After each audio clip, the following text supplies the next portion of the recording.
This guy, John, finally gathered all his guts to ask for her number, but just as he reached for the paper, a fast-moving truck blew the tiny slip away into the snowy sea. John begged her to write it again, but she immediately shut him down. Whispers of what could be echo through. See, this girl totally believes in destiny, and she figured that whole truck fiasco was the universe saying, "Nope, stop this romance right now." But wait, what if this is all up to us? No names, no numbers, you think fate will just deliver my info right to your door? Serendipity at its finest, pulling strings unseen. John's words must have hit her. She quickly pulled out a $5 bill and gestured for him to write his contact info on it. John thought she finally gave in, but when he took the bill, she walked straight to a store and bought gum with it. He was stunned. This is peak destiny chaos. He chased after her to find out what the heck was going on. Emotions brew beneath the surface calm. I'll call you. And when you hear my voice on the other end, then you'll believe in fate, won't you? Even though John couldn't grasp her totally wild methods, he wasn't about to give up on this fragile, precise connection. The spark ignites, subtle yet undeniable. But relying on a single $5 bill was a huge long shot. So, she came up with a fair solution. She pulled out a copy of Love in the Time of Cholera and said she'd write her number on the flyleaf. The next morning, she would sell it at a corner second-hand bookstall. If John found it later, their destiny would continue. This interlude promises more than it reveals. John wasn't buying this vague story. He knew that when you meet someone special, you gotta grab them tight, not leave your romance floating away like a soap bubble. Finally, thanks to John's persistence, she took him to a nearby hotel, not for a romantic night, but for another crazy destiny game. Emotions brew beneath the surface calm. If we both randomly pick the same floor, we meant to faith in what a brush with destiny that lingers sweetly. Destiny. Right after saying that, she tossed him one of the gloves she just bought. As the elevator doors slowly closed, the girl finally revealed her name, Anna. Emotions brew beneath the surface calm. Anna immediately pressed the 23rd floor. Looking at the confusing buttons, John chose 23 as well. Destiny was totally buzzing. But fate is a cheeky devil. While John waited anxiously, the elevator stopped on the 14th floor, and a weirdly dressed father and son got in. Heartstrings tugged by the unlikeliest paths. The kid, a total mischief maker, immediately pressed every single floor button. Seriously, kid? Meanwhile, Anna reached the 23rd floor first, but John was nowhere to be seen. Little did she know, his elevator had broken down. Romance blooms in the rain's aftermath. Anna, a total believer in fate, didn't immediately leave. She waited by the elevator doors for ages, finally understanding destiny's choice. But just as she stepped inside, the late John walked out of the next elevator. That tiny gap meant missing each other again. Heartbreak. Romance blooms in the rain's aftermath. Outside, the snow was freezing. That hard-to-find romance turned into a sight hidden around the corner. John rushed out, desperately searching for Anna. But none of the familiar figures belonged to Anna. Just like that, they missed their shot. 7 years flew by like sand through their fingers. A brush with destiny that lingers sweetly. Anna had crossed the Atlantic, moved back to the UK, and found a musician boyfriend through a friend. They looked super sweet in public, but behind the warmth, her guy was emotionally distant. His proposal was totally phoned in, too. The worst part? The ring was way too small. He didn't care that it hurt, he just tried forcing it on. For his career, he'd even make Anna walk home alone in the pouring rain. Vulnerability meets chance in cinematic grace. While sheltering from the rain, she noticed a movie poster, Cool Hand Luke, John's favorite. This stirred up the deep-seated feelings she never forgot from that snowy encounter. But every $5 bill she checked turned up nothing. And John, on his end, never forgot the girl who taught him about destiny. Every time he passed a used bookstall, he'd stop, compelled to pick up love in the time of cholera. But the flyleaf was always a heartbreaking blank. This interlude promises more than it reveals.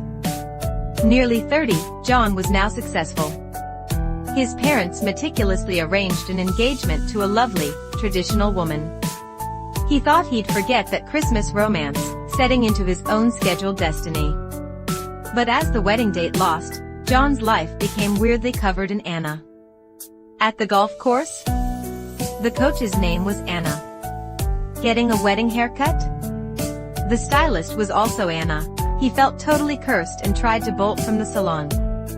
Emotions brew beneath the surface calm. Then, his taxi got stuck in terrible traffic, and the guy on the bike next to him was humming a song about Anna.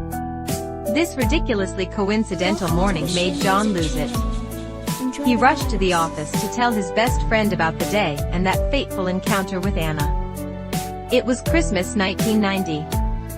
John and Anna spotted the same perfect pair of gloves in a boutique, the last pair. Being the gentleman, John let Anna have them. To say thanks, she invited him to a dessert shop. The reason she picked it? The name itself, Serendipity, meaning happy accident or a brush with destiny that lingers sweetly. Strangely, even though they just met, there was this silent, easy understanding between them. Fueled by sweet treats, their hearts got totally lost in the depth of the night. So, before leaving, John worked up the courage to ask for her number. But Anna insisted, if they were truly meant to be, destiny would make them meet again, no matter what. She sealed that deep feeling with a goodbye kiss. Vulnerability meets chance in cinematic grace. Enjoy the vibe. The hoped-for romance vanished, leaving John feeling heartbroken. Walking home alone, he suddenly realized he'd forgotten his scarf at Serendipity. So, reluctantly, he headed back. Guess what?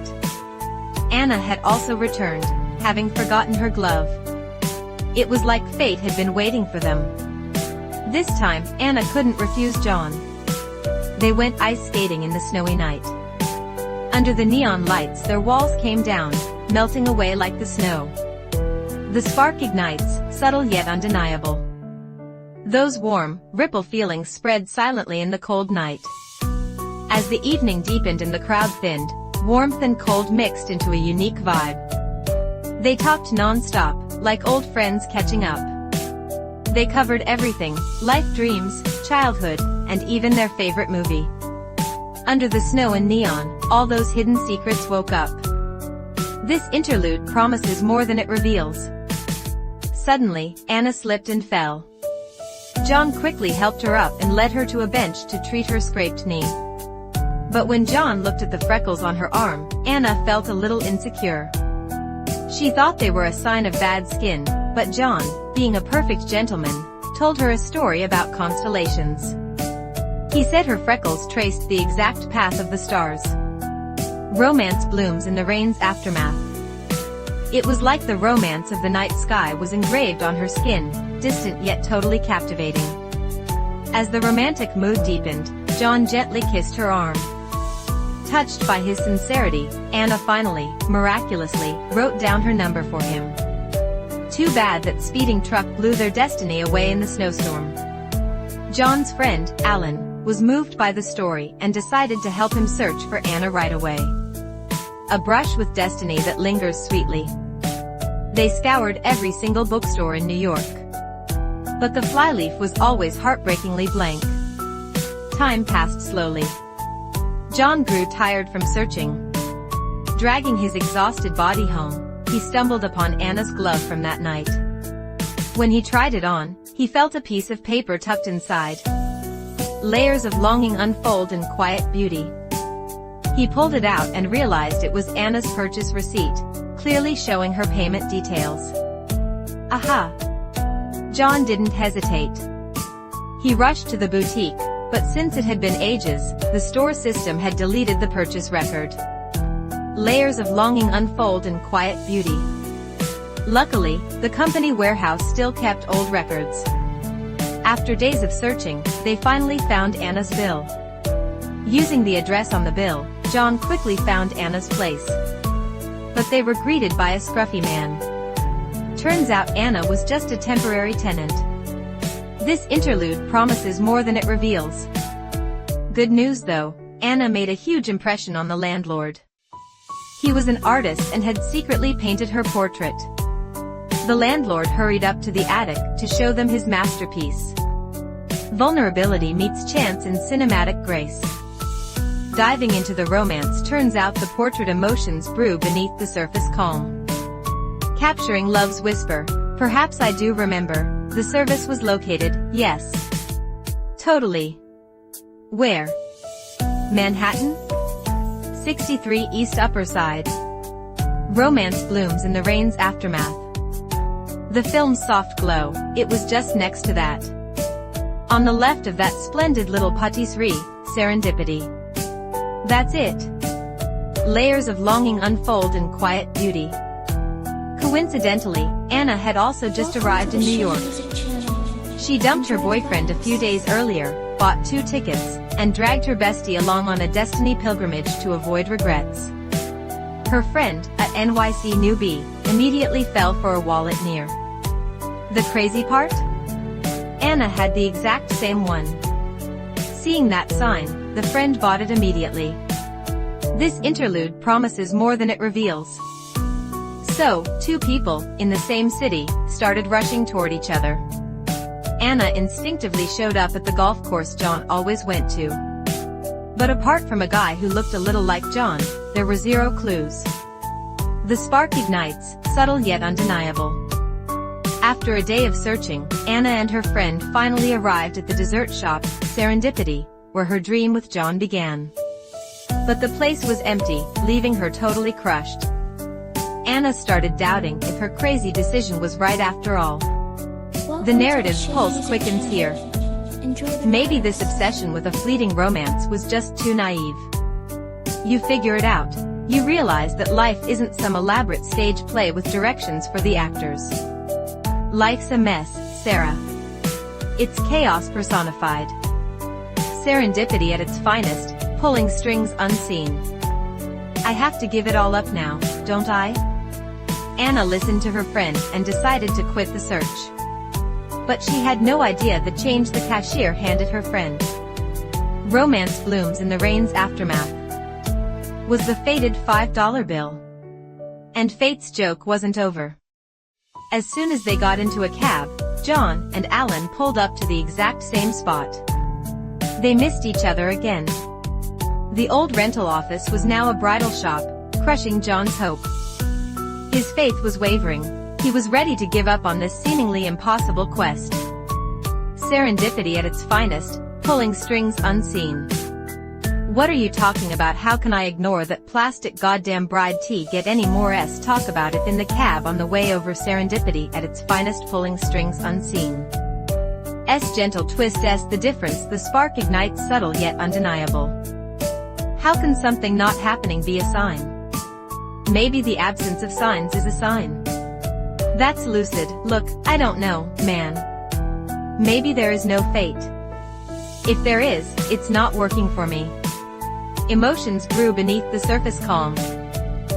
Not supposed to end this way, by the way. Supposed to pull. The rehearsal starts in less than an hour. My bride is waiting for pulse quickens here. Let me ask you something. If you don't do this, you may never find out who Sara is. Maybe I was never supposed to.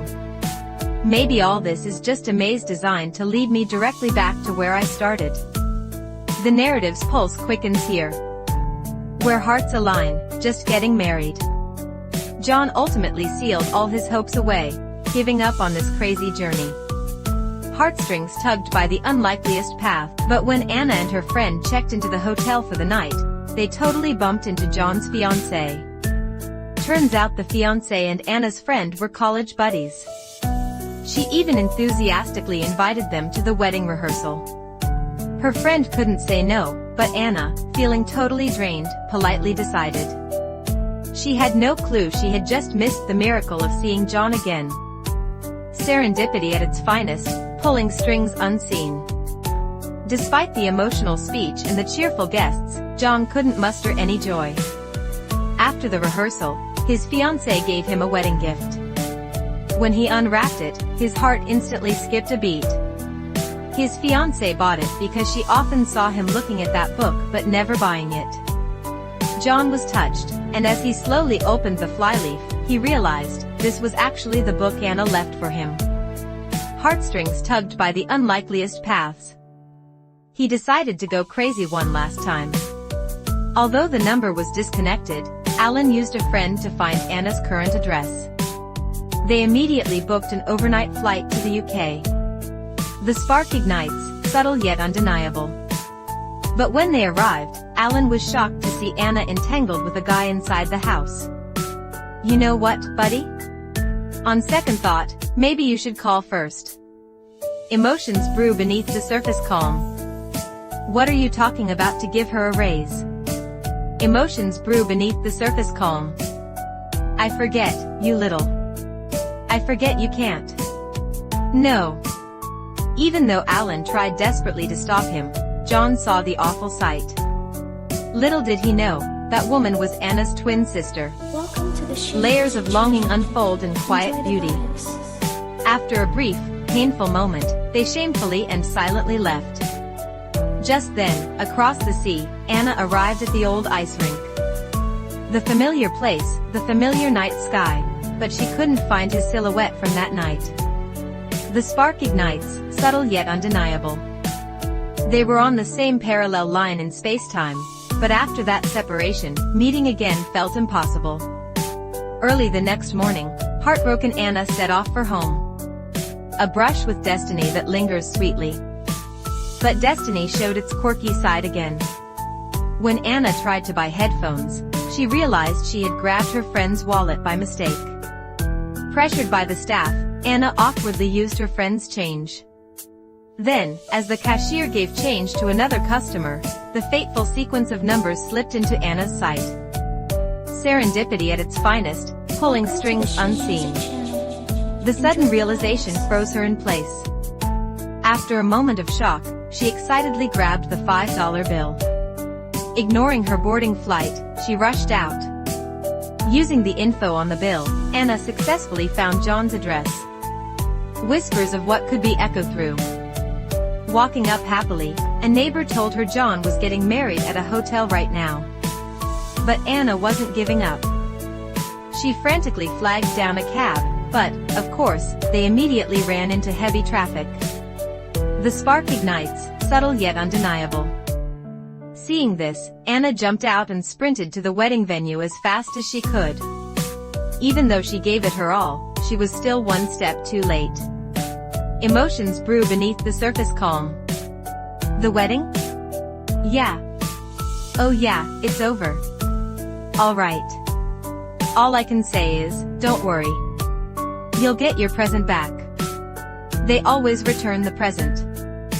Serendipity at its finest, pulling strings unseen. You asked if it was over. The truth is, it never even began. Yeah, it was called off this morning.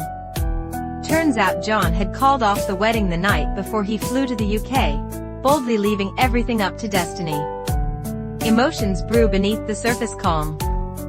Anna cried happy tears when she heard this, knowing deep down that John had been waiting for her. After this wild love chase, Alan finally realized the true meaning of life by watching John. He wrote his feelings down and gave them to John.